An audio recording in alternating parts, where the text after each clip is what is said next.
All right, welcome everyone. We're Semblance of Sanity. I'm Caleb. I'm Jacob. And we're here for Fruits Basket, Season 1, Episode 21. Oh, boy. Yeah, so last episode we were introduced to Somahiro. Indeed. The little shit. Yep. Yeah, learned some really, really awful things about Akito that don't really surprise us at this point. Nope. But holy shit, okay. Just more for the pile. Yep, more for the pile. All right. We also had a bit of an interesting discussion. One of the longer ones. Yeah. I don't think I've ever had that much of a freak out over an episode in an anime. Like, probably ever. And what's funny is that, like, looking back on it, a lot of my biggest concerns weren't even stuff that was necessarily, like, in the episode. It was more of, like, potential future stuff. Yep. A lot of the heart of it's still there, but I was being a bit unfair. So, also, this is being recorded before the previous episode goes on Patreon or anything like that. Yeah. So, you know, it has nothing to do with any kind of comments that will or won't happen. I'm very curious to see what they will or hear about more like what comes from that. But yeah, so that'll be fun. That'll be fun. Yeah. Hopefully, we don't get too many more situations of Akito being a fucking garbage human being. Oh, please. This is happening in the first season because it's going to get worse. But they're probably going to be... It's probably going to get worse. So yeah, we also only have 2 Zodiac members, I believe, left to introduce. We counted through them, yeah. The horse, which... technically, I guess, could have been Hattori being the water dragon seahorse. Right. But no, I think that's more the dragon. And then the big cock. Right. Which probably is going to be Akito. I hope it's Akito. That would be so fitting. Mr. Constantly squawking and pecking people around him and stuff. And, yeah. Just being a menace to society. Yeah. So, y'all, without further ado, let's get into this. Alright everyone, now be sure to go check out the reaction portion of the video in the description below, then come back here for the discussion.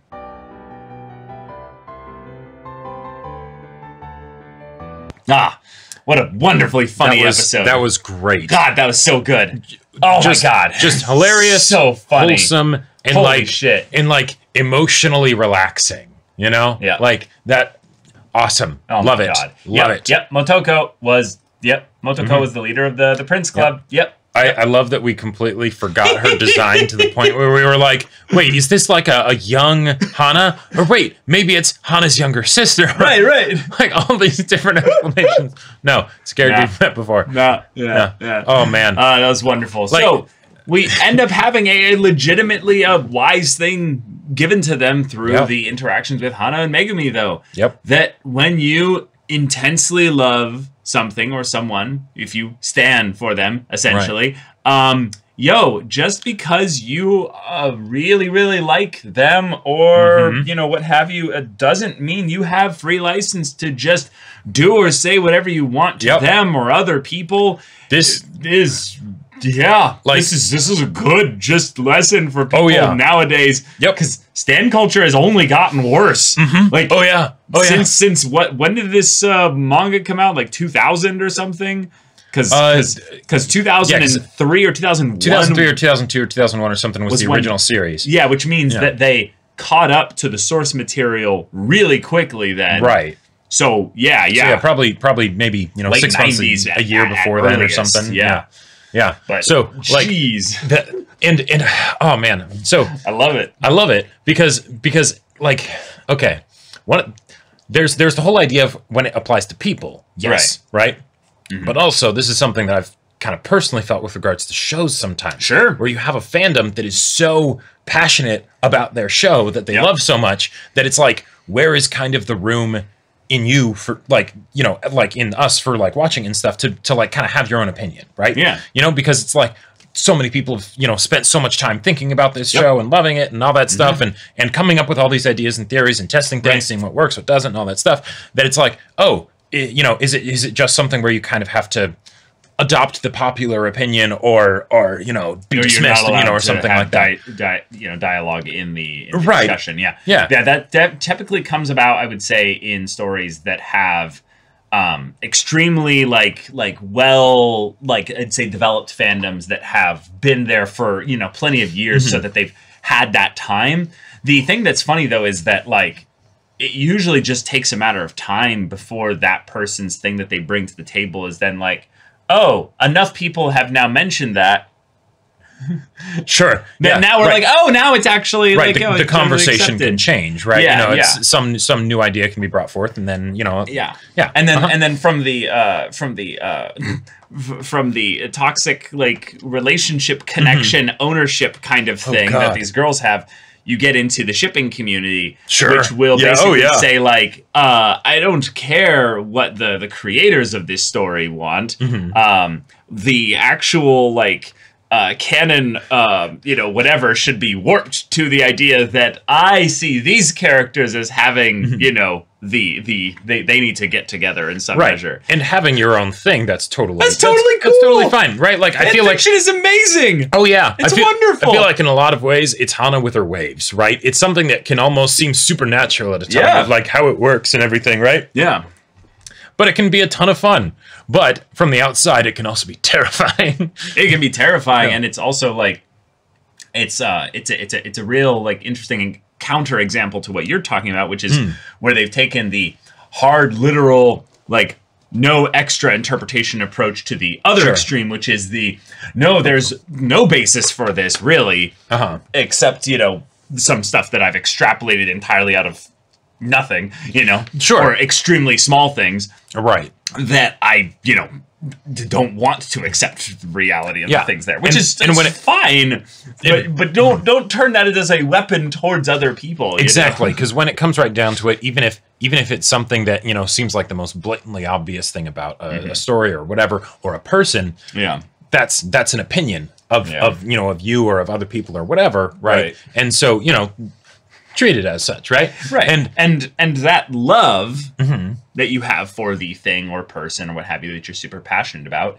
is great. Just, make sure you're not turning it as something that you're forcing on someone. Right. To the point that you end up alienating that person from your thing of, passion.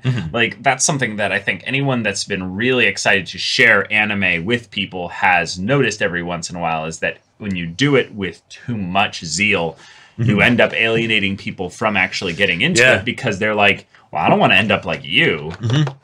Like you're not a likable person. Sorry. Well, so or even if it's done in a very likable way, it might just be something where it's then, oh, well, in order for me to get into this, I need to match that energy, match those waves. I don't have the capability of doing that. Yeah. One of the things that weirdly was something where the reverse worked really well was with Konosuba, when I was like, I really loved this show, and I was like, I don't know, this was way before the channel, and I was like, I don't know if I can get Kilb into it, right? I still love how you take credit for that when it was just... No, right. I didn't intend for that to happen, but I knew that I couldn't try and tell you about it, because then I'm saying you would never watch it. Yeah, I'm saying the reason why I watched it, if I remember correctly, was just someone else mentioned it, and I just decided to do it. It wasn't you. Oh, gotcha. I thought I remembered you saying something of how, like, I talked about it, but then, like, wouldn't talk about it and made you curious or something like that. I don't know. Yeah, but I think that's what... Oh, okay. But, it's something, like... There are so many times where I've been interacting with people where they have a passion, right? And it's a good passion. They're not being like toxic about it or anything. But because I know that that's not a passion that I would share in that way, it can kind of discourage me from getting into it, because I know I won't have that same kind of passion for it. Right. And so in this situation here, the fact that we can kind of explore this little topic and these themes and stuff through the lens of a bunch of really goofy episode. A really goofy episode with a bunch of over the top, ecstatic fawning over Yuki stands, right? Yeah. With even narration and everything, like rules of engagement. God, those were fantastic. A cult surrounding the idea as well. Something that they actively bully each other into making sure that they strictly adhere to the rules. God, even though amazing. They don't actually have, like, they have the majority of the women in the school inside this club, which is, I would say, insane. Oh, yeah. Because that's a lot of people. So it's not even really a club. It is a cult, basically. Sure. But also... what happens to those poor other girls who are the 35% or what have you that are like, we don't find Yuki that attractive for one. Or not enough to join a fan club that's as crazy as that one. Yeah, or it doesn't even matter whether or not they have the same passion or not. It's the way that passion is handled that they're like, oh, Yuki's adorable. I freaking love Yuki. But that club's insane, you know? Right. Like imagine, God, like, I wouldn't... So, I don't think this is going to happen in the show, but I wouldn't be surprised if this did come up. So, you know how Yuki has trouble, like, connecting with people with regards to the Soma family? I was thinking that, too. He could totally have that same thing at school, where it's half of the people at school are, for whatever reason, because he wouldn't know why, but they avoid me. And that's not just because they're in the fan club and they're like, all right, you don't go over there. But even if there's someone that's not in the fan club that's like... They know about the fan club. They know about the fan club, right? And if they're like, if they wanted to be like, oh, he seems like he'd be a cool friend or whatever, suddenly, you know, this swarm of a dozen angry... I think that's exactly what's going on, dude. Right, yeah, exactly. Yeah. I was waiting to bring that up. That's a really, like, likely thing. Is that number of people in the school would absolutely hold political power, essentially, over the populace. Well, and especially in this situation, because since Yuki's, like, we don't know what the situation is of if there's going to be an actual election or not, but even if there was an election, if you have a quarter of the school that is this, like, diehard, like, for Yuki, that's a quarter of the whole school voting. Right. Like, I don't know what the voting statistics are usually for a high school, but I wouldn't be surprised if a bunch of people didn't vote. Oh yeah, participation I would say is barely 50%. I would say. Yeah. So like, and that's if no one else other than them voted for Yuki, right? Like, so you know that you can guarantee they're all going to vote for Yuki. Yeah. Oh, absolutely. Like, they'd probably like tear each other to shreds if they can't put their name on the list of yes, I have voted for Yuki. Right. You know. Yeah. Yeah.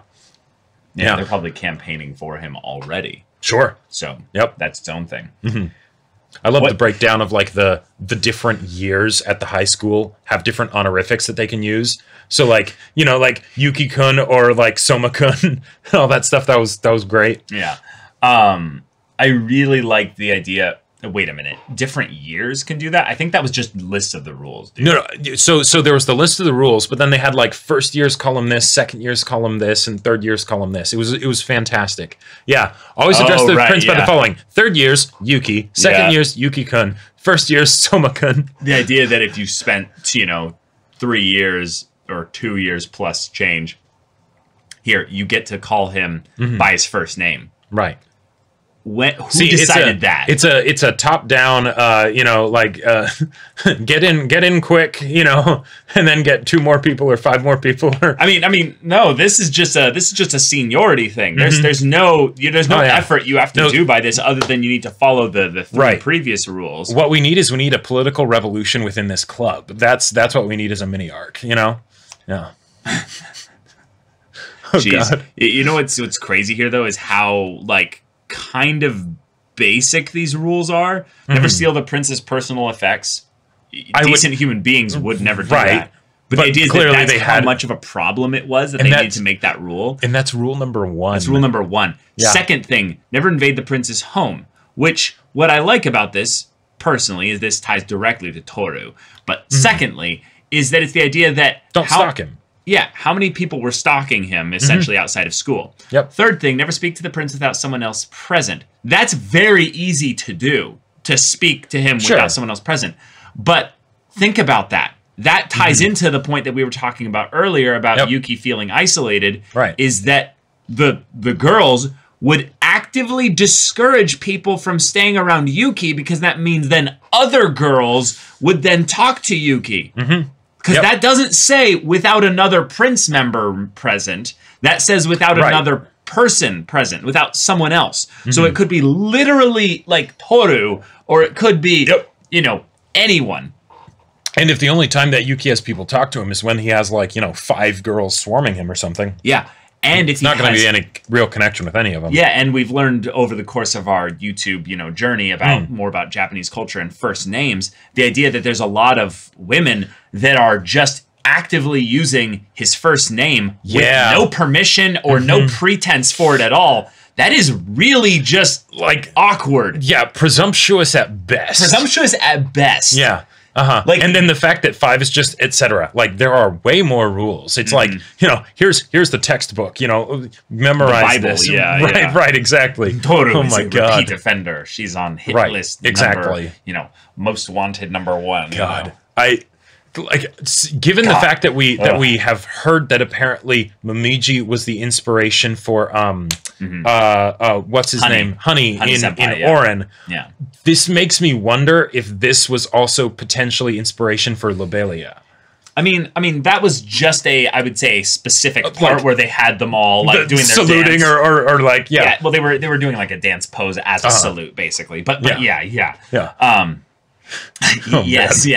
If they had been standing in a certain pose and holding up a different hand and then doing something else with their right hand, then maybe it would have a little bit of a Lobelia feel to it. But yes, Oren did draw inspiration from Fruits Basket. And it's like, oh man, sure. I can see why. Because this is the shoujo that we've heard is kind of like the titan of like that whole time era and stuff like that. And Oren, being a mid-2000s thing means that it makes sense that it would draw inspiration. But holy shit. Okay. Wonderful episode. Megumi, though, as a new character, we're getting introduced to more of Hana's family. That's right. I really like that his advice worked for Hana as well. Yeah. And Hana was wise enough to listen to Megumi's stuff. And even though it was specifically in the context of these 3 members of the Prince Club, she took it and realized, oh, shit, wait a minute. I've felt like that before. Now, I would say that gives her a little bit of sympathy for the Prince Club on some level, but it still doesn't make her excited to deal with them necessarily. Right. Tohru is her weakness. Yeah, but it is interesting in that she engaged with them directly, kind of knowing that this kind of stuff would have to be going on. Yeah, exactly. Like, you're wanting to write a report on waves. Yeah. Okay. Do you get the vibe a little bit, though, that Hana is she's not lonely, but the idea that she would love to have friends that are her friends outside of Uo and Tohru, just not like, I mean, I don't think she needs them, but like I kind of got that vibe too, because she mentioned that she was not necessarily feeling lonely, but maybe but kind of also sort of feeling lonely. The Somas are kind of taking Tohru away, which I love, because I also kind of felt that just in the early parts of the show, because I was like, oh yes, Uo and Hana, these are some fantastic characters, right? When are we going to get focused with them? Oh yeah, well, I wonder if they were also wondering when they're going to get more focused with Tohru and stuff. Yeah, and the idea that she also comes from such a big family, I wouldn't be surprised at all if the friends that she does have outside of her family are even more important, right? And if, they're not spending as much time with her, and that was also mentioned with the, it's been so long, right? I don't think Hana necessarily wanted to be friends with them, per se, because that might be a bit much, considering how psycho those girls can get. But she was totally cool with just being like, yeah, come on over to my house. Come on over, right? Like, I'm probably not really doing anything. Go, relatively well. We'll see. Yeah, I'll make you tea and everything, I'm not scared of them. Right, I'm not scared of them. And while there might have been a part of it that's like, I get to mess with them a little bit. I get to mess with them a little bit, totally. I feel like in Hana's case, that there's Tohru who's in a different zone, right? Yeah. But I get to mess with them is probably pretty similar to the I get to be friends with them, Sure. Like, because that's part of a lot of her interactions with people. But I have a theory, though. Yeah, and I mentioned it to you before the discussion, but it's a crazy one, but I kind of love it. But I actually think it's actually somewhat not entirely impossible. Okay, but that's basically saying there's a chance, right? Like, but it's very low. I think there's a weird potential that the Wave's ability is actually a sideways form of world building, where they are actually trying to set up the idea of supernatural abilities, because we already know that Hattori has the ability just flat out to mind wipe. Yep. That is not a low-level ability if you were to make an X-Men with just that ability. Right. You would put them in the high B tier. Yeah, Modify Memory is a 5th level D&D spell for a reason. That is a very, very strong ability. Yeah. Now, there's a bunch of prerequisites and all that, and he has to... It's a process. It's a process, yeah. But Hana and her brother even, regardless of whether they're just messing with them by creating this vibe, you know, Hana possibly actually has some slight, you know, curse, you know, mind-altering, affecting abilities. I would like to throw out the idea that because, one, we know that the Soma family has people in it that have abilities, at the very least.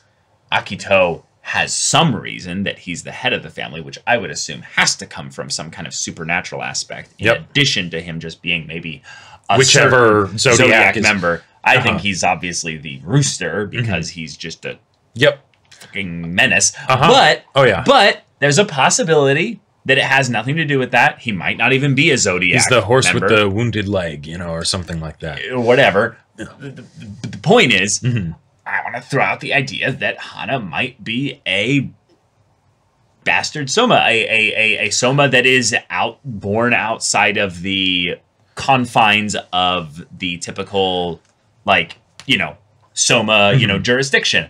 And that might be also another way in which Akito is very obsessed with people not falling in love with certain people outside the family, is that it's not about them falling in love, it's maybe about some aspect of where do their children then go, because maybe they won't have, like, ownership of them, you know? Yeah. And there's some creepy other things that can be attached to that, but I think it's the idea that her abilities might be tied to the Soma family in some way, and you can get specific with it, you can get vague with it. It's a wave I'm picking up. Right. If we were to have that happen, we do have precedent of children that are then taken from their families for the good of the family, and then the family is memory wiped, right? So that they don't remember that the child actually existed. Sure. Which, you know, like, not that you can't have another, like, dark-haired, brooding type character, right? That seems to have some kind of almost vaguely supernatural kind of effect on people. Some dark waves, Right, exactly. But that would be a really fun way if the mangaka wanted to use that as a way to basically foreshadow in a way that would never ever seem like foreshadowing Akito's story, right? Because, you know, because how removed Akito is from everyone else, we can't get a whole lot of time with him, right? So instead, what we do is we develop his family beforehand, and then we say, yeah, those characters, you know, they're actually, like, related to Akito. Now, I kind of... And there's literally also a curse that they're dealing with. There's literally a curse that the Soma family is trying to basically, resolve in some way. That's true. You know, now... Like, that's actually just a thing, so... Right. So just take that as you will. Yep. Now, the whole I specialize in curses that are countered curses. That was hilarious. That was wonderfully specific. That's probably total bullshit. But I'm sure it is. Yes, I'm sure it is. But it's just so funny that he went to that specificity because now, if they were to even, like, think about that, then they'd know. So I'm actually okay. You're actually really okay. As long as no one tries to curse me and then another person tries to defend me from that curse, that's the only time he can curse me. Right. Okay. All right, cool. But, you know, whatever. Then you haven't met our mother. Right. Yeah. She doles out the actual curses. Oh, yeah. She deals in the real shit. As blessings. Oh, God. But, like, yeah, the whole thing with Akito and like, the curse and whatnot, I wouldn't be surprised if it was something where maybe because there's no connection. But there's no connection, but it still could totally be that kind of thing where he got removed from his family had to be memory wiped, and he doesn't want to have to deal with all this stuff. And you know, it's a whole mess of things. And then maybe the reason why he gets pissed when people specifically say that they're, like, falling in love or whatever, because that's when he's been shown to flip out, is because it's I don't think that anyone else should be born into our family, because I think I think we should die out. I think the life of a Zodiac is something that I wouldn't want to curse anyone with, or something like that, right? So, you know, who knows? Whatever, I don't know. But okay. Real fun episode. Yeah, we did not get introduced to another Zodiac member. That means we have still 2 more left before we've completed the group. Yep. Because we have the cat, which is sort of a Zodiac, but also doesn't quite, because technically count according to the legend and all that. So that means we still have the horse and the rooster.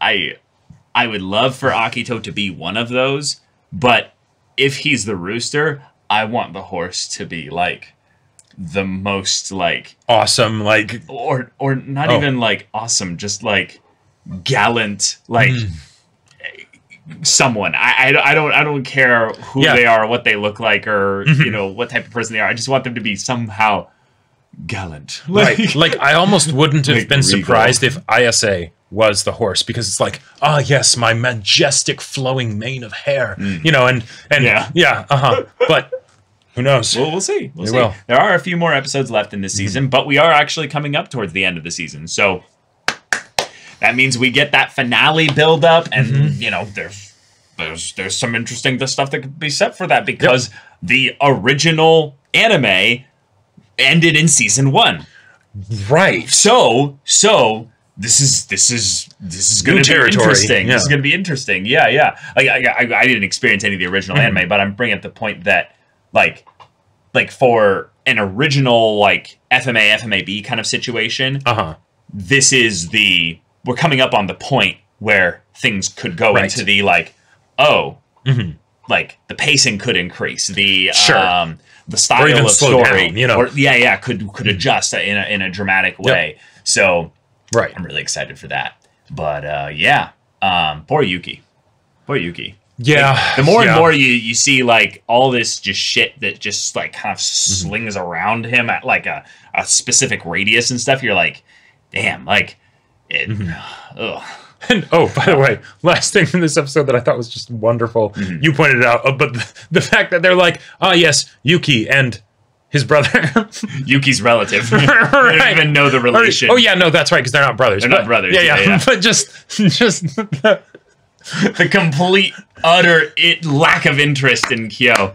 It feels so funny on a meta level. Oh, totally. But it also feels... Yuki is absolutely the prince archetype, story-wise, too. But it also feels really, really funny, because if Kyo ever heard them refer to him in that way, I don't know how he would respond. Because if they're all Yuki stans, would he be like, I don't give a fuck about what some Yuki stan thinks. But at the same time, would it actually affect him like triply more, because it's like, you only acknowledge me as being a relative of the person who I can't beat at a fight? Yeah.